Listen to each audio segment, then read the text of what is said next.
Olá pessoal, bem-vindo à nosso curso de exames contrastados em radiologia geral.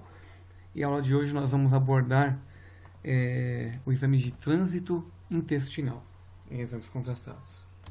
Então, o trânsito intestinal é o termo que designa a passagem dos alimentos durante a digestão ao longo do tubo digestivo, ok? Então, em particular no intestino. Este pode encontrar-se alterado em diversas patologias, né?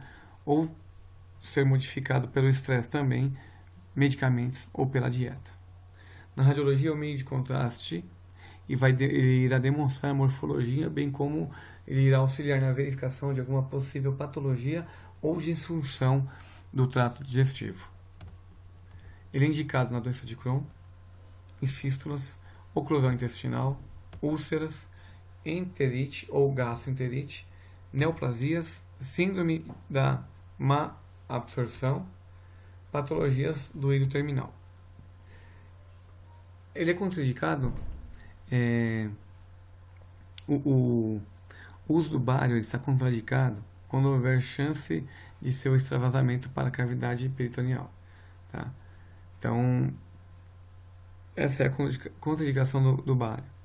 Então, de fístula, uma suspeita de perfuração de víscera oca, tá? Paciente pré-cirúrgico. Nesses casos, deve-se utilizar o contraste iodado hidrossolúvel, desde que o paciente também não tenha algum tipo de reação alérgica, ok? Então, para ir ao exame, jejum absoluto, de 8 a 10 horas antes do exame, tá?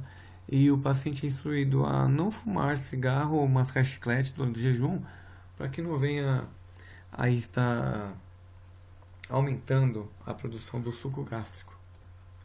Então, a anatomia de estudo é o duodeno, jejuno, íleo terminal, né? E a região do cécum e parte do cólon ascendente, onde vai finalizar o exame. Então, temos aqui as imagens, as figuras. Então, temos aqui duodeno, jejuno e íleo. Ok? Então, o duodeno mais centrado, o jejuno mais à esquerda do paciente e o íleo mais à direita. As imagens aqui, a região do íleo. Ok? Aqui a inserção aqui do íleo terminal no cólon. Então, a morfologia do jejuno e do íleo. Então, uma coisa que você vai fazer o exame, porque, lógico, você é habilitado, profissional, vai realizar esse exame, você vai notar a diferença nas texturas das alças. Então, veja aqui, são alças de íleo, de jejuno, toda pintadinha, né? Você vai ver a imagem. E as alças do íleo, você perde esse tipo de tecido para ter esse aqui, uma textura mais lisa e com gomos mais definidos, ok? Então, o protocolo básico do exame, ele é o básico. Então, radiografia simples, aí o paciente vai tomar o contraste, vai fazer a imagem com 15 minutos, 30 minutos, 45, pode colocar 60 minutos, ou de repente para 90, depende de como é o trânsito intestinal do paciente. 120 minutos, 180 minutos, podendo ainda de 3 horas, que são 180, fazer uma de 5 horas e uma de 24 horas ainda, dependendo do protocolo da instituição que você trabalha. Tá? Então, atenção, todas as radiografias elas deverão ter a marcação do tempo correspondente, ok? Nossa vista do paciente, tá? Vista anterior, vista posterior. Então, radiografia piloto ou a simples, fez a simples, tá? Após realizar, o paciente vai tomar um copo ou 2 copos do sulfato de bário, isso depende do tamanho do paciente também. Você pode dar um copo, fazer a de 15 minutos e avaliar se é necessário dar mais um copo ou se é suficiente o contraste que ele já tomou em um copo. Então, vamos a seguir aqui algumas radiografias com o mesmo tempo de registro e com o trânsito intestinal diferenciado. Cada pessoa, é importante saber que cada pessoa tem um tempo de gestão diferente da outra. E vale lembrar também que as diferenças podem ser normais ou por alguma disfunção do trato digestivo. Então, aqui, radiografia simples, 15 minutos. 30 minutos, veja aqui, esses 30 minutos já está bem distribuído. 45 minutos, 60 minutos. 90 minutos, já está no cólon ascendente. 150 minutos, cólon ascendente cheio, transverso começando a contrastar, bem de leve aqui, e aqui já o descendente. Uma dica aqui, antes de mais, para localizar a válvula iliocecal ou ilioterminal, tá? Caso o departamento de radiologia não venha disponibilizar um equipamento como compressor que pode ser utilizado, um rolo de lençol. Alguns equipamentos não têm o equipamento que faz a compressão para espalhar as alças. Então, com o paciente de decúbito ventral, você pode colocar um lençol ali na fossa ilíaca direita, né? E radiografar, fazer massagens para que você possa espalhar as alças, tirar as alças de cima do cólon, do século e do cólon ascendente, para que você possa ter uma imagem nítida do ilho terminal. Ou seja, essa imagem, essa aqui é o ilho terminal, e aqui a inserção dele com o século, ok? Imagem muito importante porque nessa região geralmente pode haver algumas patologias, como a mais conhecida com o mal de Crohn, a doença de Crohn. Então, lembra que essa imagem aqui, ela lembra muito o beija-flor, ok? Então, aqui está o ilho terminal inserindo no século, e aqui o colo transverso já cheio de contraste. E terminal, século e o colo ascendente. Essa aqui foi uma incidência com 140 minutos no decúbito ventral de uma criança. Então, mesmo tendo já visto o ilho terminal aqui, o médico solicitou que fosse realizada essa imagem para estudo dos cólons. Bom, quando é necessário mais incidências, isso fica a critério do médico radiologista responsável. Dentre o mais reivindicado e solicitado é uma radiografia tardia com controle de contraste, mostrando a sua progressão para o cólon transverso ou até mesmo até o fim do intestino grosso. Então, abaixo aqui, vamos ver o exame de intestinal de um paciente do sexo masculino, 50 anos, com quadro de diarreia. Então, no exame realizado, nós vamos observar o trânsito intestinal acelerado. Então, uma radiografia simples, 15 minutos, 30 minutos e 45. Isso aqui é uma alteração patológica. 60 minutos, e aqui é a localizada deste paciente.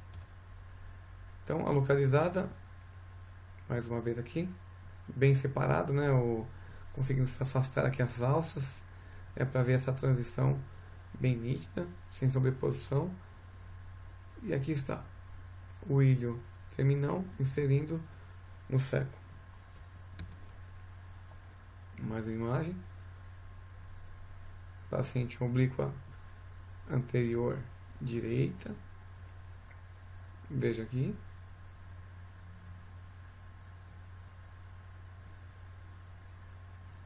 A inserção do ilho terminal. Trânsito gastrointestinal. Então, já note nessas duas primeiras imagens, o paciente em ortostático, o paciente em decúbito dorsal. Já vemos aqui vários níveis do colo, totalmente distendido. Então, provavelmente é uma obstrução hidroaérea. Aqui o paciente, na fase alta da deglutição do trânsito, alguns departamentos assim trabalham, fazem uma parte de deglutição, ok? Passagem pela cardia, estômago cheio, duodeno, flexura, duodeno jejunal ou ângulo de Trites, e segue-se o exame fazendo a documentação dos seus tempos: 2 horas, 3 horas, 5 horas, ok? Então aqui tem sinais radiológicos de moléstia desabsortiva de caráter inflamatório. Então essa imagem que você vê aqui são comprimidos que o paciente tomou e não foram rompidas. Ou seja, o organismo ele não absorve os nutrientes do corpo, o suco gástrico não tem força de romper a cápsula e dissolvê-la. Nessa imagem do terminal, perceba aqui uma série de cápsulas aqui. Ok, isso aqui são todas medicações que esse paciente toma e não foram absorvidas pelo organismo. Parece até em radiologia forense que são cápsulas de drogas, mas aqui não. Aqui é um paciente realmente com essa patologia. Então aqui são os sinais dessa moléstia, tá? Onde o paciente tem esse tipo de patologia. Isso aqui é a sua radiografia pós 24 horas. Ainda o trânsito gastrointestinal com contraste hidrossolúvel. Veja aqui simples, decúbito dorsal, e aqui o paciente ortostático com obstruções, o nível hidroaéreo. Administrado pela sonda, iodo puro, estômago, né? Curvaturas, duodeno, flexura arco duodenal, flexura duodeno jejunal. Veja a progressão do contraste, 60 minutos, 2 horas e 3 horas. 5 horas, 7 horas aqui já chegou na região do reto, né, com 5 horas, 7 horas. E aqui uma pós com 24 horas. Normalmente usado para auxiliar na desobstrução das alças intestinais. Então o trânsito intestinal com o contraste solúvel ele também tem a função de terapia. Bom, aqui você pode pausar o vídeo e ler o laudo aqui, né, desses exames do exame anterior. Variações anatômicas. Uma delas é o seco medianizado. O seco não se encontra do lado direito, mas sim mais ao centro. Ele faz uma curva e fica centro, onde dificulta a entrada do ilho terminal. Em vez do ilho terminal estar aqui, ele está abaixo. Veja. O seco medianizou e aí sobe para fazer o seu trajeto. Bom, vamos ver agora algumas imagens patológicas. Fístula em ilho terminal. Esse paciente aqui fez com bário, mas esse paciente já seria operado. Então você vê aqui ilho terminal, imagem totalmente borrada aqui, numa vista em perfil. É notório essa fístula. Doença de Crohn. Tem a colite ulcerativa, que é a inflamação do cólon, de alguma parte do cólon. E tem a doença de Crohn, que é o estreitamento, tá, do canal. Veja que aqui normal, e você vê que a parede, né, a elite, que a parede está inflamada. Veja o calibre dessa parede aqui, essa cor bem clarinha aqui no meio, e veja aqui. Então isso aqui é causado pelo mal de Crohn, pela doença de Crohn. Uma doença autoimune, uma doença inflamatória autoimune. Veja aqui, o cólon também ele pode ocorrer desde a boca até o ânus, mas ele é comumente ele é mais visto na região de ilhos terminais. Então aqui é um crono reto, totalmente inflamado. Uma imagem de ressonância, o ilho terminal, veja aqui a luz, esse algo bem estreito aqui, bem fininho, essa imagem, e aqui a parede, né, é inflamada, bem dilatada. E aftas muito frequente pode sinalizar colite ulcerativa ou doença de Crohn. Então, Borrell Bernard Crohn, ele era um médico estadunidense que se especializou em doenças intestinais, né? Descreveu vários casos de enterite regional, 1932, atualmente chamada de doença de Crohn. Então, a enterite regional por dar uma região foi descrita hoje como uma doença de Crohn. Então, veja aqui o de terminal, esses sinais aqui de fístulas, aparentemente, e bem estreitado, tá? Veja que vem com calibre, chega aqui, diminui, até que ele vem adentrar ao século.